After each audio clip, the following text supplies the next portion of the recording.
A year ago, me and Rob Hackford were reporting from my front porch because that's as far as we could safely navigate when the blizzard hit.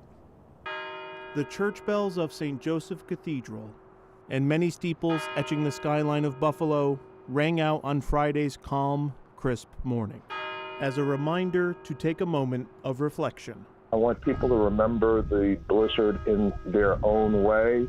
Because a year ago, it wasn't calm and crisp. My goodness, this escalated so quickly, Yes. Did it not? Roads have been the key issue today. Police cars are getting stuck. Ambulances are getting stuck. This storm just keeps bearing down on Western New York. For the National Weather Service staffers who have seen every type of weather in Western New York, trapped in their offices by the airport. You know, this was a bad one. But as bad as it was, the National Weather Service maintains they forecasted it properly and ample notice was given to the public. It may have started a couple hours early, but in general, it was very well forecast. But as we now know, despite the notice ahead of time, the storm claimed the lives of 47 fellow Western New Yorkers. And a year later, we have some more understanding about the circumstances of their death. And there were 4 people who died that were found in their vehicles.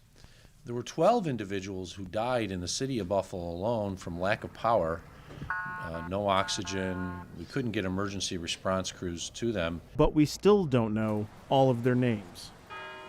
Local governments have spent most of the year looking at how to respond to an emergency in a better way. Buffalo hired a fleet manager and an emergency manager. Erie County hired researchers in Albany to develop a blizzard scale. One thing that the city and county can agree on, communication needs to be improved. Erie County is going to be more vigilant in using the iPause system, which delivers alerts right to your phone, whether you want them or not. The messages need to be very crisp, very clear, leaving no doubt that if you go outside, this is going to be detrimental to your health. All of the government agencies are certainly better prepared, and I think our residents are better prepared as well.